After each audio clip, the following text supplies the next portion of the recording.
So before I start, I have a small confession to make. Has anyone heard of the phrase break a leg? Yes? Well, in my scenario, that kind of applies because I injured myself playing squash. So apologies, I'll have to stay seated for the duration of this talk, but I hope you guys still enjoy it. So without further ado, I'll get started. So, where are you from? It sounds like such a simple question, doesn't it? We ask it to be polite, to connect, but it can also be one of the hardest questions to answer. And I learned this when I was 6. By then, I was already used to moving. New schools, new homes, new countries, starting over and over again. And this time, we just moved from New Zealand to Austria. And on my first day at a new school, the teacher said, "Let's all introduce ourselves."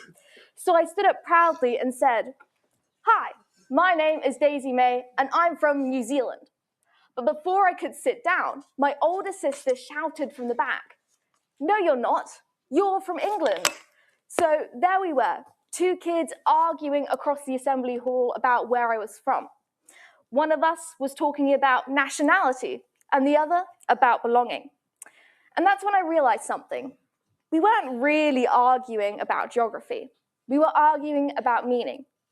And that wasn't the only lesson I learned that day, because after the assembly, every student went back to class carrying these giant colorful paper cones, which were filled with sweets, pencils, and little gifts. And they are called Schultüten, a German and Austrian tradition for the very first day of school. But I didn't have one. I remember standing there, hands empty, watching everyone unwrap theirs. No one meant to leave me out in that moment, but I felt the quiet weight of cultural difference for the first time. And there's no checklist for that. There's no how to fit in guide for when the world you walk into plays a rhythm you do not yet understand. And that moment, more than any passport or accent, taught me what it feels like to be an outsider. To feel the invisible walls of culture, not because anyone built them intentionally, but because we simply do not know they are there. Imagine walking into a room where everyone speaks a different language, celebrates different holidays, and sees the world through a lens completely foreign to your own. Even a simple gesture, a smile, a handshake, or a phrase can be misinterpreted. And these moments, as small as they may seem, are the results of cultural barriers. Invisible walls built by differences in language, customs, beliefs, and values. And this talk is inspired by the book Supercommunicators by Charles Duhigg, which explores how communication can break through these barriers, allowing us to connect across cultures, share ideas, and understand perspectives very different from our own. Communication doesn't erase culture, it translates it. It opens it up and helps us find common ground. And the stakes aren't small. Around the world, misunderstandings have fueled conflicts, political tensions, and even wars. When we fail to communicate, when we fail to listen, entire communities and sometimes nations suffer. But when we communicate effectively, we have the power to build bridges instead of barriers. And yet, despite our best intentions, these barriers can surface in some of the most simplest of questions, like the one we all ask almost instinctively when meeting someone new. Where are you from?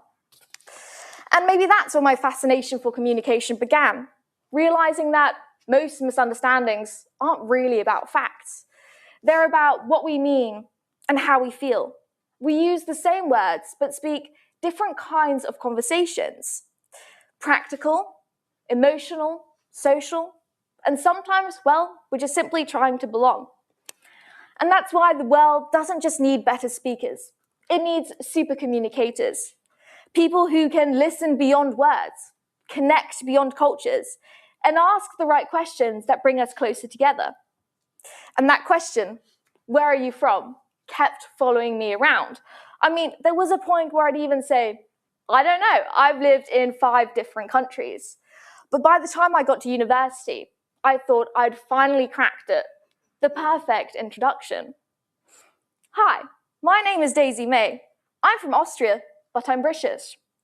It felt polite, clear, efficient, until people started teasing me and saying things like, why are you introducing yourself like you're on the X Factor? Or, oh right, I'm just Bob. To me, it sounded respectful. To them, it sounded, well, a little bit weird. And that's when I realized, I wasn't necessarily saying anything wrong. I was just being heard differently. Because even a simple introduction can sound completely different depending on the ears that hear it. And later, when I read this book, everything started to make some sense. He said that the best communicators aren't necessarily the most talkative. They're the ones who can recognize what kind of conversations they're in and adapt. And he suggested that there are 3 key types of conversations. Practical, where we exchange information or solve problems. Emotional, which is sharing how we feel and seeking empathy. And then social, which is about building connection or a sense of belonging. And well, you might be wondering, what's the problem? Well, we often mix them up. So let me show you what I mean. Someone might say, ugh, I've had such a stressful day. And then we reply saying, have you tried making a to-do list? That's a very practical answer to an emotional problem, and we miss the point almost entirely. And back in that school assembly, my sister and we weren't really debating about geography. I was having an emotional conversation about identity, whilst my sister, she was talking practically about nationality. And at university, I wasn't being too formal. I was trying to connect. Supercommunication isn't about speaking perfectly. It's about seeing clearly.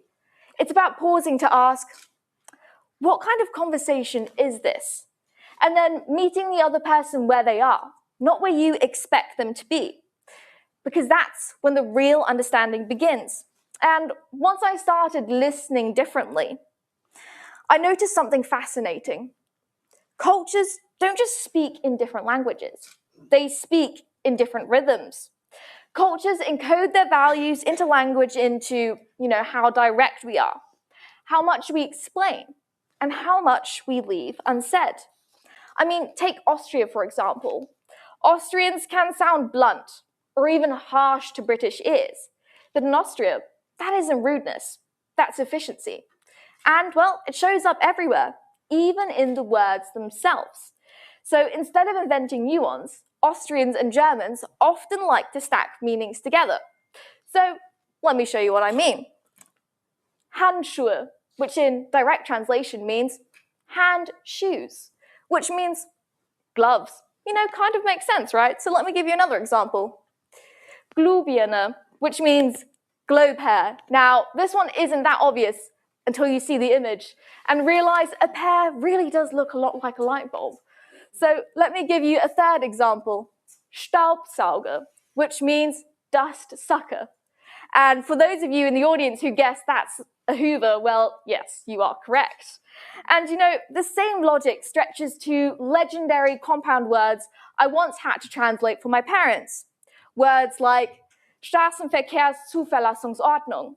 It looks terrifyingly long on the page, but it's simply road traffic registration ordinance. Everything is spelled out. Nothing is left to be implied. Now, contrast that to British English, the masters of what I like to call polite confusion. Someone could say, that's interesting, and you will never really know if it was. Meaning lives between the lines. Softness matters, indirection matters. And then there's, of course, the famous sorry in England. We say it literally all the time. So let me show you what I mean. Someone could say, sorry, which means what you would expect. I apologize. But then someone could also say, sorry, which means, excuse me. Someone could say, sorry, which means I disagree. The list goes on. You could say, oh, sorry, which means this is awkward. Or you could say, sorry, which means you're in my seat. Please move out the way. it's the same word, but completely different meanings. And the internet claims there's at least 15 different ways someone can say the word sorry, where only one of them actually means I apologize. And all of it depends on timing, body language, and shared cultural knowledge. Things you're never taught, but somehow always expected to know. And with all this subtlety and indirectness, English can be, well, incredibly easy to misinterpret. Just like customs in other languages, if you don't know the rules, you can miss the meaning entirely, or perhaps hear something that was never intended to be said. And every culture has its own communication rhythm, invisible rules for what sounds right. And we grow up inside those rules, assuming that everyone else is playing the same game, until they're not. And when that happens, rhythms collide and misunderstandings occur. And realizing this changed how I listened. I stopped trying to sound right and started trying to understand intention. Because sometimes someone's rude is another person's honest. And an awkward pause might not be awkward at all. It could be a demonstration of thoughtfulness. And once you notice that, the world becomes much more of a forgiving place. You stop judging people by how they speak, and you start listening to what they really mean. And that's the real power of cultural awareness, not to erase our differences, but to understand the rhythms behind them. So, what can we do? What can we do in our conversations right now to become better at communicating across cultures? Well, Supercommunicators gives us a powerful framework. And when we combine that with real-world insights, 5 key principles stood out to me. So I'm going to share those with you today. And the first point is to ask connection questions, not confirmation questions. So most people ask questions to confirm something that they, well, already think they know. But when we're navigating cultural differences, that approach tends to close doors. Instead, ask connection questions, questions that invite stories and lived experiences.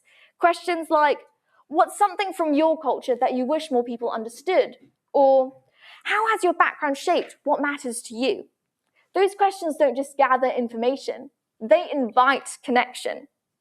The second point is to listen to understand, not to respond.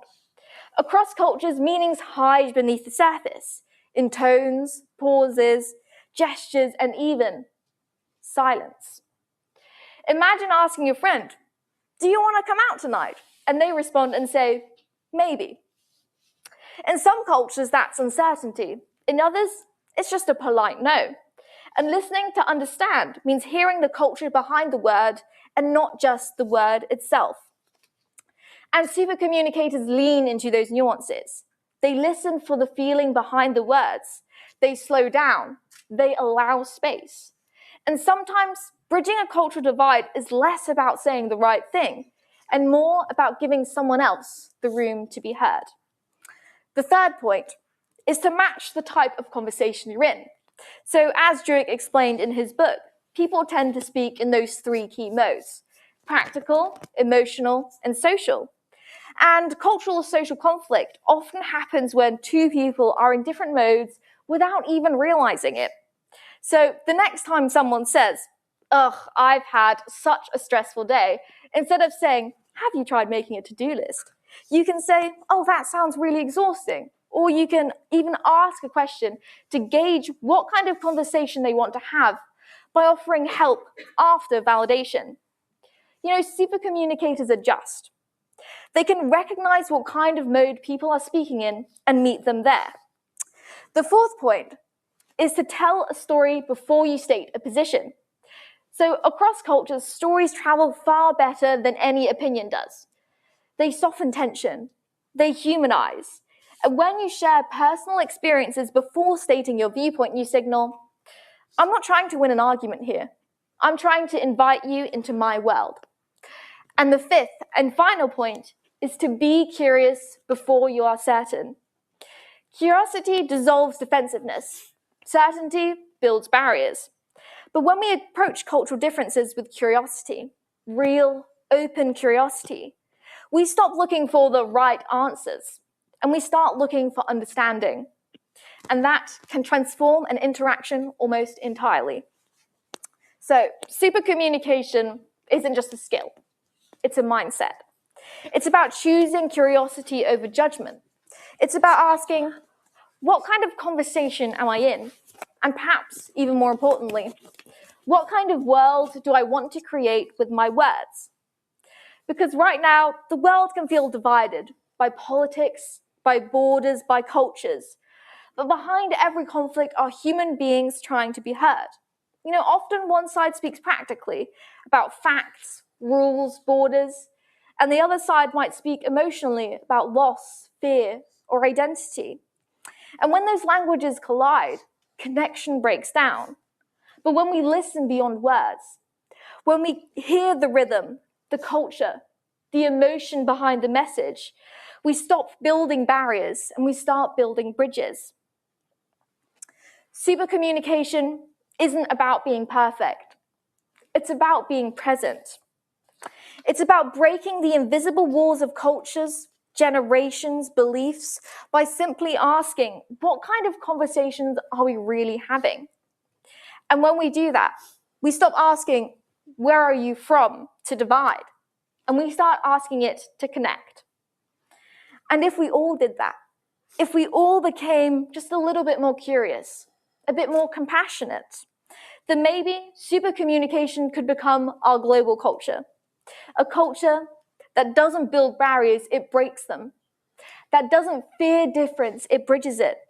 A culture where we don't just speak, we listen, we understand, and we belong. Because when we communicate like that, this question doesn't separate us anymore. It connects us. So let's start asking it again. Not to divide, but to discover. Where are you from? Thank you for listening.